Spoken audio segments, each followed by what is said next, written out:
కుక్కల్లారా ఖబర్దార్ కేసీఆర్ పెంచుకున్న కుక్కల్లారా ఖబర్దార్ బాల్కా సుమన్ ఖబర్దార్ ఖబర్దార్ బాల్కా సుమన్ ఖబర్దార్ కేసీఆర్ కుక్క బాల్కా సుమన్ కేటీఆర్ కుక్క బాల్కా సుమన్ కేటీఆర్ కుక్క బాల్కా సుమన్ కేటీఆర్ కుక్క బాల్కా సుమన్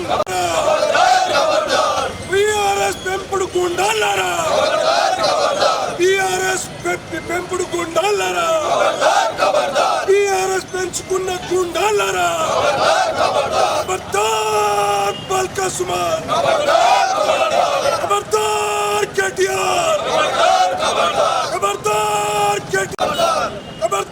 కేటీఆర్ హరీష్ లారా ఖబర్దార్ కేటీఆర్ హరీష్ రావు లారా ఖబర్దార్ కేటీఆర్ హరీష్ రావు లారా రేవంత్ రెడ్డి గారి నాయకత్వం రేవంత్ రెడ్డి గారి నాయకత్వం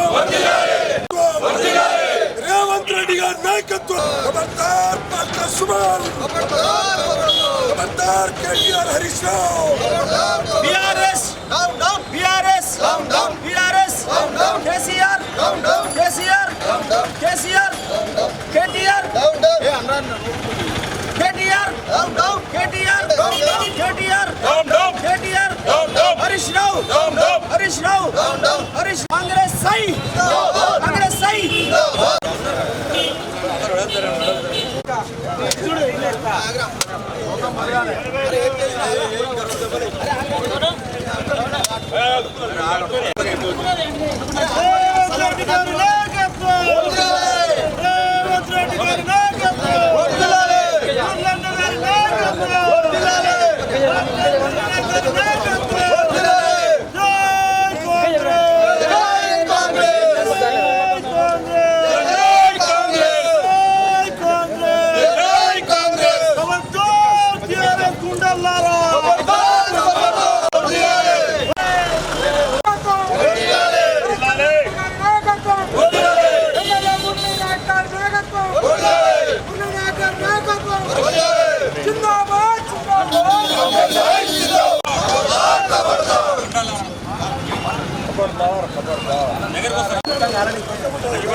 ముఖ్యంగా నిన్న సుమన్ గారు చేసిన వాక్యాలు మల్క సుమన్ గారు చేసిన వాక్యాలు అది కరెక్ట్ కాదు.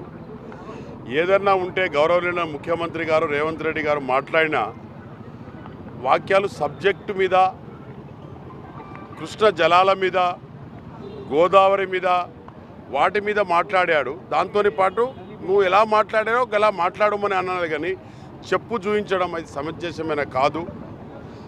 ఆ చెప్పు అట్లా చూపించడం ఒక గౌరవనీయ ముఖ్యమంత్రి గారు ఆ రోజుల్లో తెలంగాణ గురించి మాట్లాడు, తెలంగాణ తెచ్చిన ముఖ్యమంత్రి అన్నాడు. తెలంగాణ తెచ్చింది ఒక ముఖ్యమంత్రి కాదు, చంద్రశేఖరే గారు కాదు. తెలంగాణ తెచ్చింది ఆల్ ఎంపీస్, తెలంగాణ ఎంపీలు పోరాటం చేసి తెలంగాణ ఇచ్చింది సోనియా గాంధీ గారు. తెలంగాణ ఇవ్వడం వల్లే చంద్రశేఖర్ గారు ముఖ్యమంత్రి కాగలిగారు. ముఖ్యమంత్రి అయిన తర్వాత అందరూ కూడా ప్రజలు ఎన్నుకున్న ముఖ్యమంత్రి కాబట్టి ప్రజలందరూ హానెస్ట్గానే ఆయనకు ముఖ్యమంత్రిగా గౌరవించారు. నువ్వు అలాగనే ఈరోజు కూడా తెలంగాణ పబ్లిక్ ఓటేస్తేనే ఆయన ముఖ్యమంత్రి చేయగలిగిండు. కాబట్టి నువ్వు ముఖ్యమంత్రిని గౌరవించాలే తప్ప ముఖ్యమంత్రిని అగౌరవంగా చెప్పు చూపిస్తే మళ్ళీ అదే మా ఎన్ఎస్యు యూత్ వాళ్ళు కూడా మళ్ళీ రిటర్న్గా దండ వేలేస్తారు. మళ్ళీ అదే చెప్పు పట్టుకొని దండలేస్తారు. చెప్పు చూపించడం అది కరెక్ట్ కాదు, అది సమంజసమైన కాదు. ఆయన మానవత్వం నేర్చుకోవాలి. మరి ఎక్కడ చదువుకున్నాడో నాకు తెలియదు. అర్బన్ కాంగ్రెస్ పార్టీ చేసింది ఎన్ఎస్యూ, అర్బన్ కాంగ్రెస్ పార్టీ చేసింది. సరే ఎవరైనా చేయని, అది తప్పు. అది తప్పుగానే ఉండాలి. కాబట్టి ఇక ముందునైనా మానుకోవాలి. ఆయన తప్పును సారీ అని చెప్పాలి. గౌరవనీయ ముఖ్యమంత్రి గారికి రేవంత్ రెడ్డి అన్న గారికి తప్పకుండా ఆయన సారీ అని మల్క సుమన్ గారు చెప్పవలసిన అవసరం ఉంది. ఎందుకంటే ఒక గౌరవనీయ ముఖ్యమంత్రి మీద, ఈ రాష్ట్రానికి ముఖ్యమంత్రి ఆయన, వేరే రాష్ట్రానికి కూడా కాదు, ఈ రాష్ట్రం ముఖ్యమంత్రి మీద అలా చెప్పడం, అలా వగ్గరలాగా అగౌరవంగా మాట్లాడడం అది తప్పని చెప్పి నేను భావిస్తున్నాను.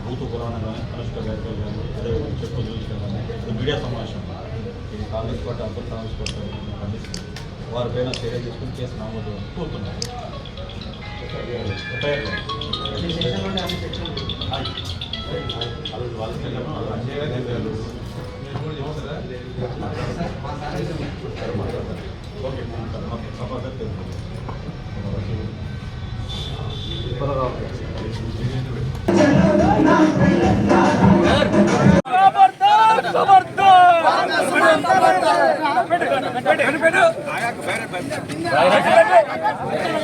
వచ్చిండు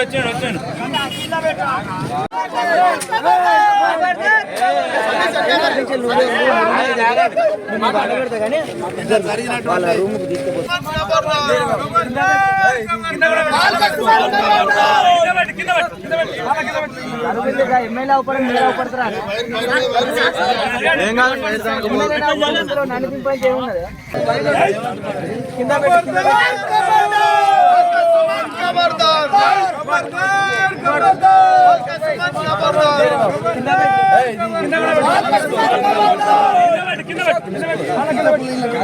ఎమ్మెల్యే అవపడం మీరు అవపడతారా నన్ను దింపడానికి ఏమున్నది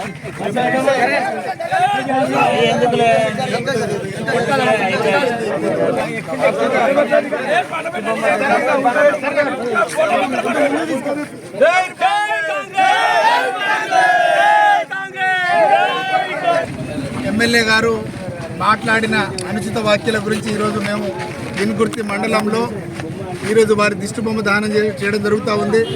బాల్కా సుమన్కు ఒకటే నేను హెచ్చరిస్తూ ఉన్నా, నువ్వు గుండావా ఎమ్మెల్యేవా? అసలు నువ్వు మాట్లాడే మాటలేంది, నీ తీరేంది? ఒక ముఖ్యమంత్రిని పట్టుకొని బహిరంగ సభలో చెప్పు చూపించుకుంటూ నువ్వు మాట్లాడిన తీరు నిజంగా కూడా చాలా బాధాకర విషయం. నిన్ను కన్న తల్లిదండ్రులను చూసి నాకు సిగ్గేస్తూ ఉంది. ఎందుకంటే నీచమైన ప్రక్రియ నువ్వు ఏదైతే చేపట్టావో మా ప్రియతమైన నాయకులు ముఖ్యమంత్రి వర్యులు రేవంత్ రెడ్డి గారు ప్రజలకు న్యాయం చేసే విధంగా ప్రజల వద్ద పాలన తీసుకెళ్ళి ప్రజలలో మన్నలు పొందుతూ ఉంటే మీరు కళ్ళకు మీకు ఇబ్బందులు కలిగి ప్రజల మద్దతు అంతా కాంగ్రెస్ వైపే ఉంది. ఇప్పుడున్నటువంటి ఎక్కడైతే మున్సిపాలిటీలు ఉన్నాయో అక్కడ మొత్తం ప్రజలందరూ కాంగ్రెస్ వైపే, లీడర్లందరూ కాంగ్రెస్ వైపే మొగ్గు చూపుతా ఉన్నారు. చాలామంది ఎమ్మెల్యేలు కూడా ప్రతిపక్ష నాయకులైనటువంటి బీఆర్ఎస్ నుంచి కాంగ్రెస్ పార్టీకి వలసలు పోతూ ఉంటే నువ్వు తీవ్ర అసహనానికి నువ్వు నీ పార్టీ నీ మాజీ ముఖ్యమంత్రి వర్యులందరూ తీవ్ర అసహనానికి గురవుతా ఉన్నారు. మీరు మాట్లాడే మాటలు కొంతలు లేని మాటలు, మీ అసహనం చూస్తూ ఉంటే చాలా సిగ్గేస్తుంది, బాధేస్తుంది. మీలాగా లుచ్చా మాటలు మేము మాట్లాడడం. మీరు నిజంగా కూడా చెప్పు చూపించి మా ముఖ్యమంత్రికి ఇంత అవమానం చేసినందుకు మీకు ఇదే తగిన శాస్తి. మీరు జీవితంలో ఎప్పుడు గెలవకుండా మిమ్మల్ని నరకయాతన పెడతాం, మిమ్మల్ని జైలుకు పెట్టే విధంగా మీరు మీ వాక్యాలు అనుచితం చేసినటువంటి వాక్యాలు మీరు వెనక్కి తీసుకెళ్ళకపోతే మిమ్మల్ని జైలుకు పంపించేంత వరకు మేము మిమ్మల్ని వదలమని చెప్పేసి కాంగ్రెస్ పార్టీ తరఫున